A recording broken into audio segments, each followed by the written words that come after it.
again. I'm Joanna Heitzman and Doug Murray, and we're going to continue that 30 years to starting a dream.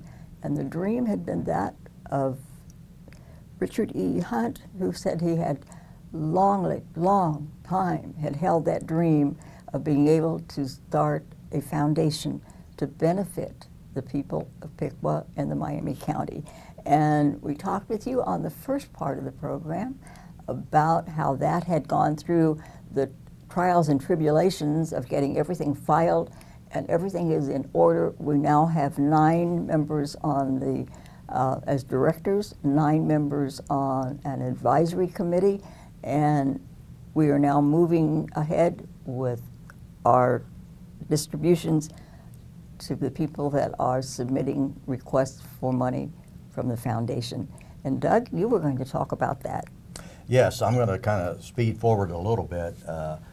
After mentioning that in 1986, we had just, after we got started, our 1986 grants totaled 20,000. So when you compare the fact that we back then gave 20,000 and now when we make grants often it's over $500,000, you can see that the foundation, of course, has grown.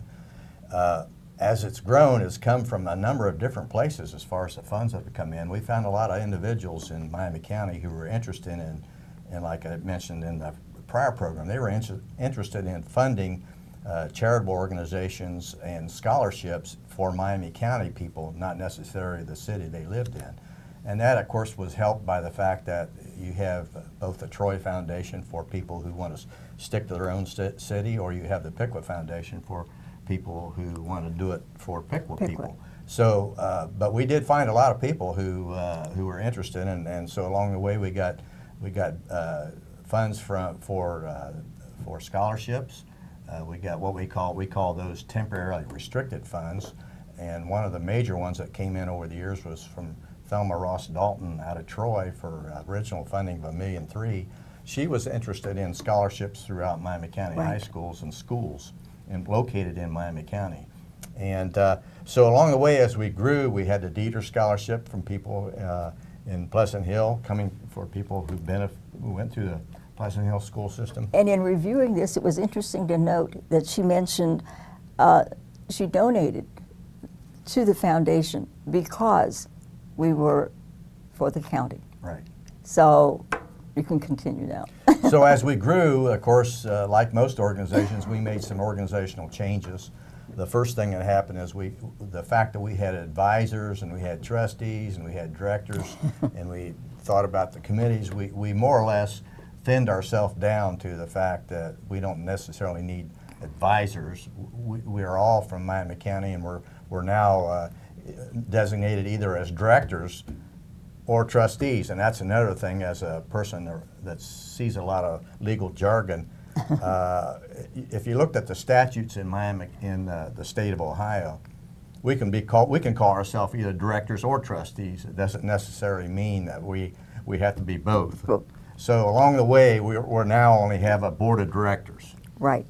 And another thing that happened is as we grew, we decided that we need committees. And I think we found that out when we got to the scholarships, all the scholarship money that was becoming available from citizens. It's one thing to talk about looking at scholarship potential or for Piqua High School or Troy High School. It's another thing to look at all the scholarship applications that come in from 9 school districts in Miami County, and that's what we were faced with. I think the first year, and I used to sit on what we call the grant screening committee for scholarships. Yes. I used to sit on that committee. The first year, we had over 300 applications. Then we realized we needed to be organized a little bit differently, and so what we did is we set up a scholarship committee that was represented by all the areas of Miami County, so that we tried to have one person from each school district. Because when you sit down, and I've done this many times like most of you, if you sit down and start leafing through 300 scholarship applications, you've got a long journey to get through that. So by creating a little bit different structure, we were able to, even though it's still lengthy, it cut down the time a lot, and that helped a lot. Considering we have 9 school districts we're talking about. So we have a number of the investment. We have our own investment committee, which their chore is to oversee our investments, which are managed by several outside financial institutions, and Edward Jones. So we have an investment committee, and we have on that committee people who have the technical background to oversee that huge function of making sure we're doing the right job, that we're doing our fiduciary duty to oversee our investments. Another one was the Grant Distribution Committee, which basically twice a year we have grants, and the committee is in charge with setting up the meetings, which of course is normally done by Cheryl, our executive director, but setting up the meeting. And we must say that change was made in 2002, right, when after 17 years of struggling with basically 3 of us working to try to pull everything together, it was becoming too much of a job. Right. So we didn't necessarily shove all that off to Cheryl, but it's growing so fast primarily because of her tenacious grab and taking hold of the foundation and going with it, that she loved it dearly, as much as we do. Yeah. And that committee, that distribution committee is headed up by Richard Adams, and he does a terrific job. If any of you ever get a chance to go to our grant distribution awards, you should do that. If you live in Miami County, do that. You'll be favorably impressed. Of course, Joanna heads up the fund solicitation committee, and we're going to talk a little bit more about some of the things that are going on in that area, and of course, publicity, and publicity, and our scholarship committee. And then we also, I need to mention, we do have an audit committee. Our books and records are audited annually by an outside audit firm, and we do that again as part of our fiduciary duty to make sure everything's going correctly and that we're doing things according to what we need to do. One thing I need to mention, since we're talking to the public in general, our outside auditors have mentioned quite often that the internal controls that we have set up for our foundation are never have been surpassed in their eyesight, so that they know that we're trying to do what we need to do. So and those fact are the you have that we information far enough ahead that we can actually do the extra distributions that are necessary to keep us out of that second excess package.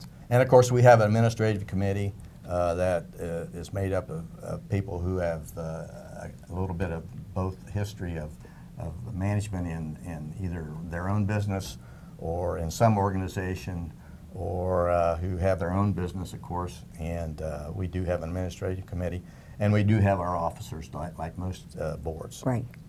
So that's kind of how we're set up, and I don't know whether we're going to take it back now and talk about some of the things that we're doing, or? Well, we were talking originally then about some of the things that were coming in from the different organizations within the county.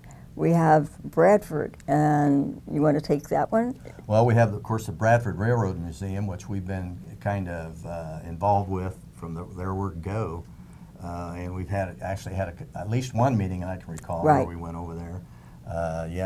So we're heavily involved with Bradford. Actually, if you look at around Miami County, because we are represented by people who live in every little burg and area in Miami County, we do a lot of traveling around.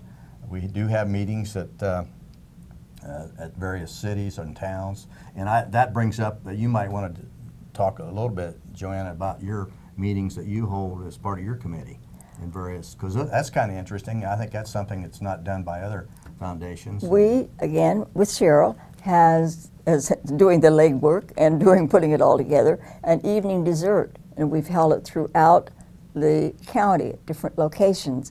And part of that, at the end of each of the evenings, we have a form asking if they would be willing to speak for the foundation within their community. And we have something like 88 of the people that have signed up to actually do that.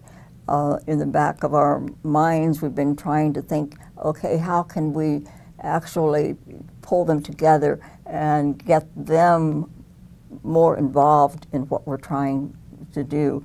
that's just part of it in trying to get the publicity out there. Cheryl has done a tremendous job in getting all the groups and that she contacts and speaks at. All of that is bringing in extra interest, extra applications for funding. And we must back up to the April 1st, 2002, though, when Richard E. Hunt passed away at the age of 79.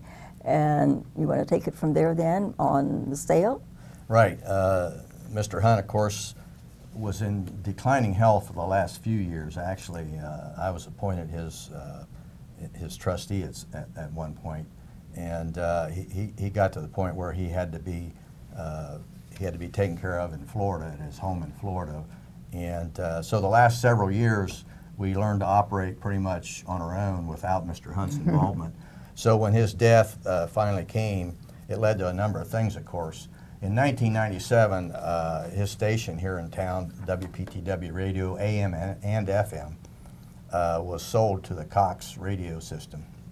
And eventually, which most people realize at this point, eventually the radio station came back and now functions again as WPTW AM, and then there's an FM station that was started by Rick Muzzy after he brought back the AM station. So even though things went away for a while, they came back. Yes. But along the way, in 1997, when the station was sold, of course it was for a fair amount of money, and Mr. Hunt immediately put some of it into the foundation shortly thereafter. And of course, when he passed away, he left a will that basically said, in honor of his, which is how the foundation was started, in honor of his mother, his wife, Dee, and his two children, which were Ginger and Philip, who had all predeceased him, were to become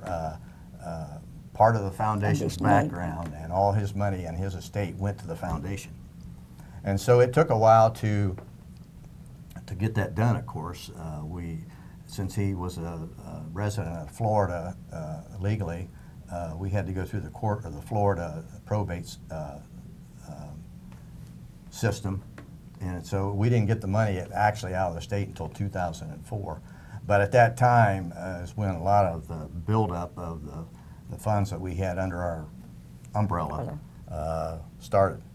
So even though we had and I think we had or Joanna had a nice memorial service at Edison. Wasn't it held here in Edison? Yes. When he passed away, we could tell he was with us and still is, because he was, like I say, he was always very gung-ho about this foundation. Exactly, exactly. And so we've had that to work with. We mentioned Cheryl came on board in 2002, and again, we took tremendous growth there. Our first newsletter was published in 2005 and continues till today. She has put on a website, which we urge you to contact. Give her a call at the foundation number, and if she's not there, just leave a message, because she's probably out working for us. Even though she started out as part-time, I think part-time has rapidly, even though she may not put it down, but I think those hours have rapidly increased. We've got all of that going on, as well as just the daily happenings of having our grants, applications. You can pick those up. Your scholarship applications can be picked up there. You need more information. You might want to check your community and see if you have a local representative there.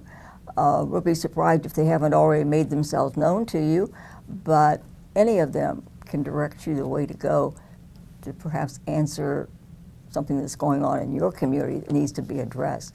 We are more than glad to read those needs and consider them when they come in. Doug, we have some things you wanted to discuss over there too before we're going with another special exit. I kind of wanted to address a little bit of what's happening today or tomorrow and what's happened in the last year. First of all, we're to the point in the history of the foundation where we are going to consider whether or not we want to become a public foundation.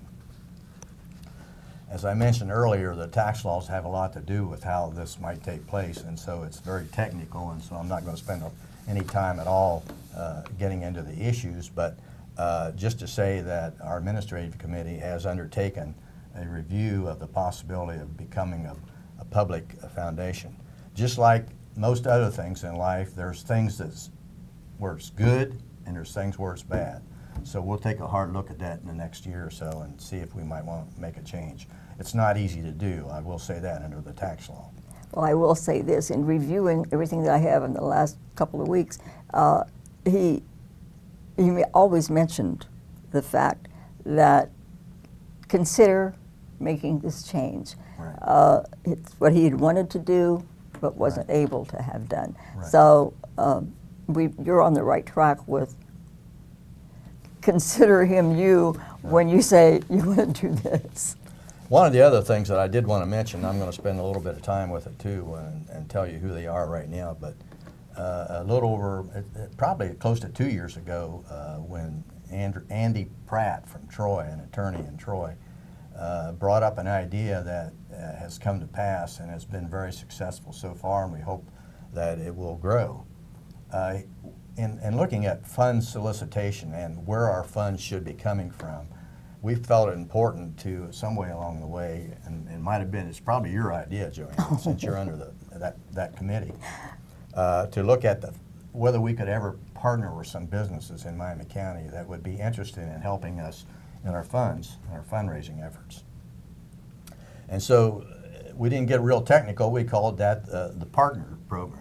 The partner program was set up to give business in Miami County a chance to help support our organization. They know where the funds, we've been very open about everything in this foundation, and it's going real well. So Andy decided that he was going to kick that off when he was president, so it's been underway for a couple, well, not even 2 years now, it's a little over a year probably. And so far we've been successful, and we want to give that more attention in the next several years. So I'm going to read off who they are to date and let the citizens know where some of the partners' funds are coming from. And again, I want to reiterate, a lot of businesses are more interested in helping Miami County, quote, rather than our city that they may be located, right, because they realize they have employees from all over the county. And so they can actually give more support to their own employees through funding not-for-profit tax organizations in the county versus in their own city. So, and bringing business into their doors, right, within the county. right, as people realize how generous exactly. they are. So here they are to date. There's 19 of them actually so far. Bruns General Contracting, Edward Jones, which is Scott Oda, Troy, financial advisor. Evergreen Turf and Landscaping. Excellence in Dentistry. Fifth Third Bank. Hims Glass Shops.